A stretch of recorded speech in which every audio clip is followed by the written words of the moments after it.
flour, water, lard. These simple ingredients are the basis of fry bread.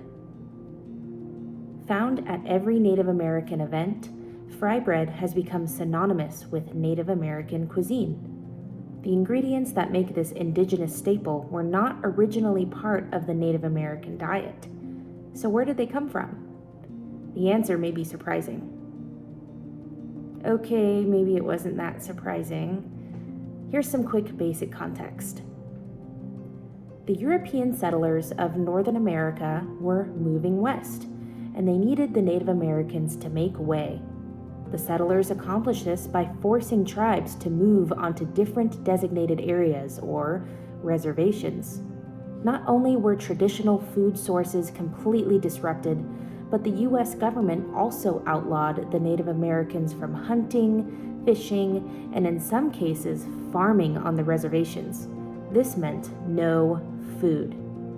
The U.S. government, out of the kindness of their hearts, decided to distribute food rations to the tribes to get them back on their feet. Some ingredients included in the completely foreign and minuscule rations were, you guessed it, flour and lard. In short, the ingredients came from the effect of colonization, and fry bread was originally made to survive. Anyway, this is not a happy origin story. Many articles and papers lay out the damaging aspects of fry bread, from its colonization-ridden origins to the fattening and coronary clogging result of eating this deep-fried dish. But how does my own family, who happen to be members of the indigenous Mountain Maidu tribe native to Northern California, feel about fry bread? Let's make some and see. This is my first time making fry bread all by myself, and I'm honored to have my mom there to teach me, as well as my aunt and my grandma. There is a certain informal, ritualistic aspect in the making of fry bread. My mom said that when doing any part of cooking the fry bread, preparing it, you can't be altered. You can't drink alcohol. You can't be in a negative headspace, and most importantly, you have to have fun.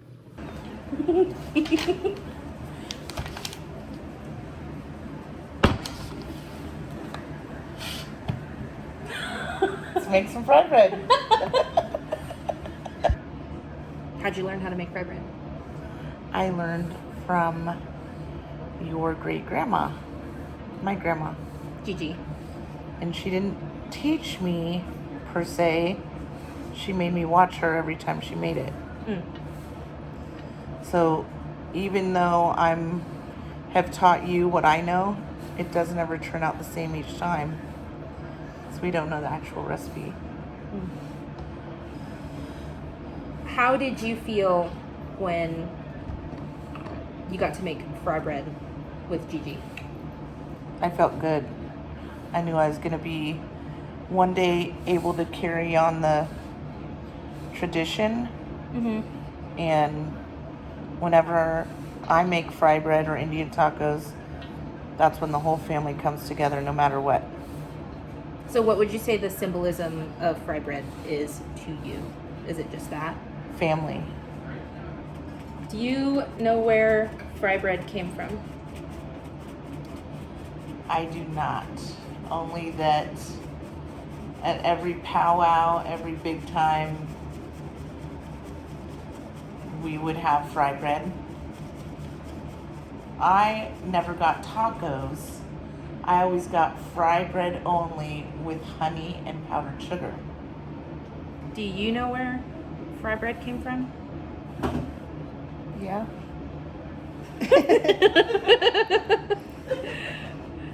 Back a long time ago, when the government came in and started putting all the Indians on reservations and controlling what they did, they gave them commodity food, which was flour, lard, powdered milk, cheese, and then whatever meat they had on hand, that's what they gave them. And that's how they came up with fry bread, with just the little commodity food that the government gave them.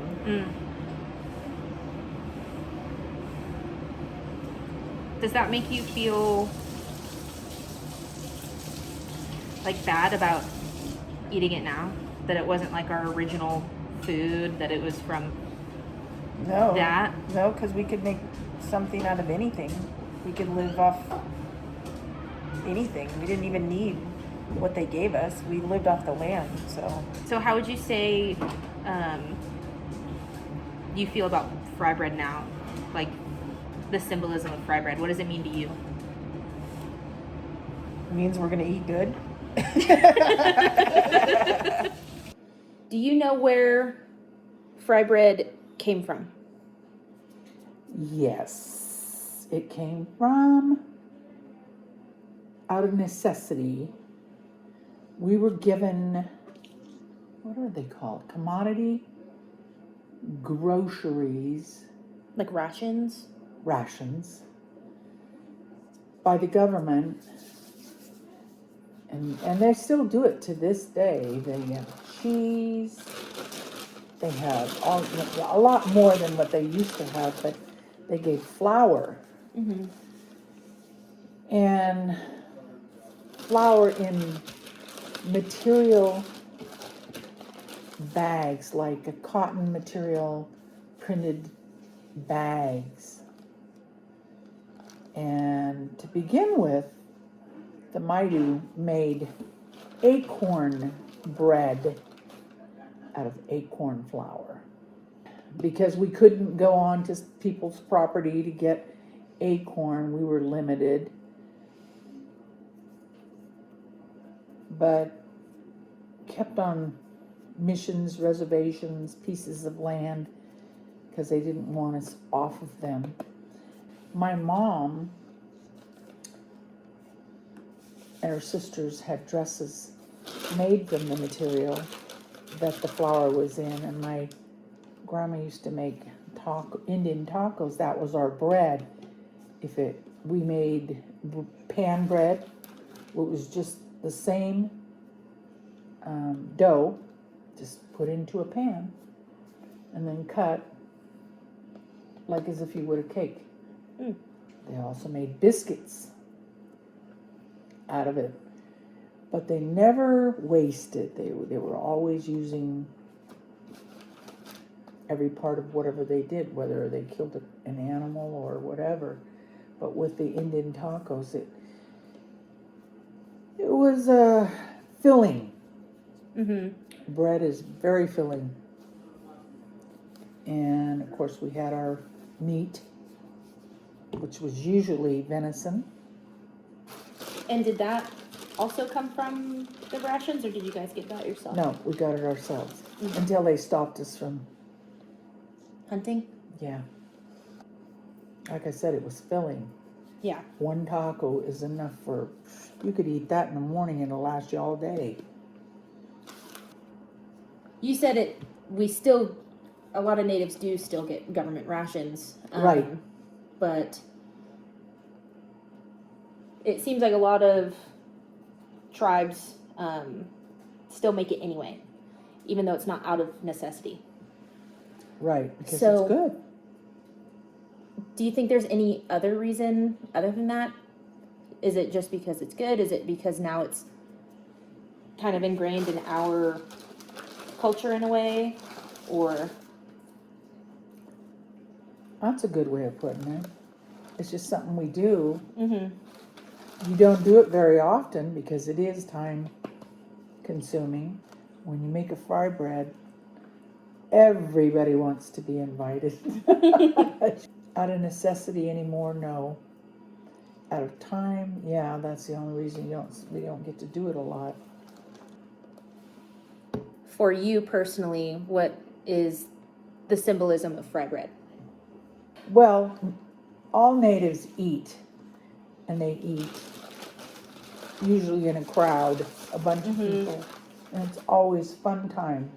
Mm. And when you hear about Indian tacos, there's usually a gathering, some sort of a gathering. Mm-hmm. And you know full well there'll be Indian tacos, and everybody always gravitates to whoever's making the fry bread. And you know, it evolved from just meat and fry bread to what they call an Indian taco, and eaten just like a regular taco. And there's beans in it, and that's another part of the commodity that was handed out to the people. Beans in it. Cheese. Cheese. Yeah, that's another one. These days I call it liquid gold because you can't get that. And meat, cheese, lettuce, and sometimes tomatoes, which came out of our gardens. But it all was, like I said, you know, when Indian tacos are made, that's when everybody comes together. It's a fun time. So would you say like community? Like what, like fry bread to you could symbolize community, gathering? Gathering. And whether it be family, community, a function, a dance, a funeral, that it usually happens whenever. Your recipe was handed down to your mom by, just throw a little of this and take a little bit of that and put a little bit of this in it. Yeah, no measurements. And your really. mom said, what's a little bit? I don't know, like this much. Do you think that's like a tablespoon? Well, I don't know. Just take a pinch of this and a pinch of that. And that's how mom taught her. Now, I don't know how she taught, Desi taught you, your mom taught you, maybe more in, try a couple tablespoons or No. maybe, no, it's okay. No, That's- it was the same. That's the best part of it. Like Because these? if you don't pay attention, it's not going to happen. Yeah. And you These, did. she told me, she's like, I was like, how much do I take for the ball? She's like this. I was like, okay. Like that. So that's what I'm doing. Did it look right? Like the right size? I don't even know. So, there you have it. Straight from the source of my own family's indigenous opinions. Fry bread is great. How did the perception of this historically oppressive food completely 180? One reason is ritualistic tradition.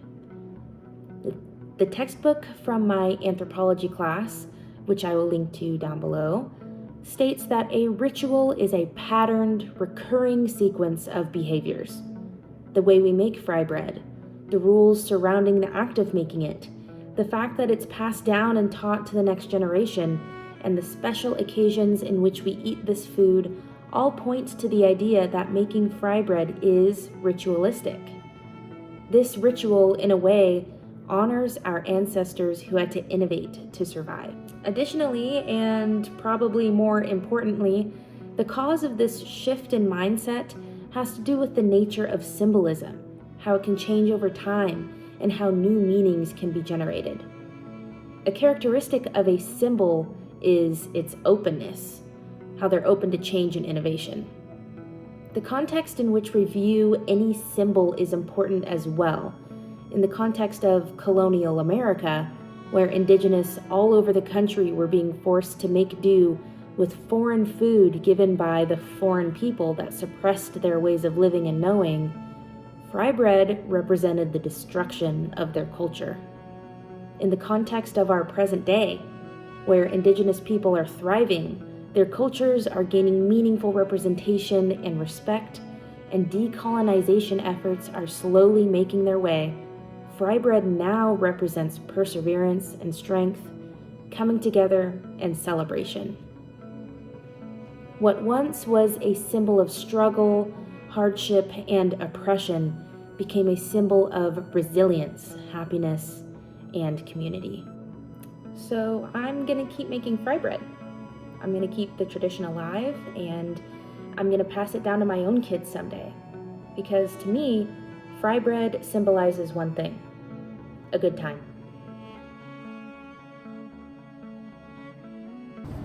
You don't want to knead it too much because it'll get hard and stiff.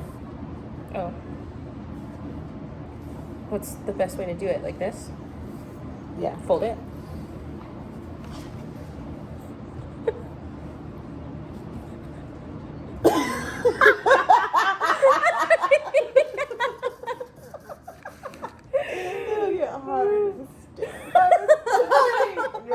best way to do it like this.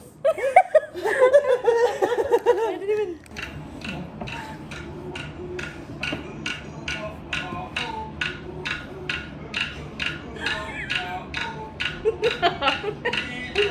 Not put that in there.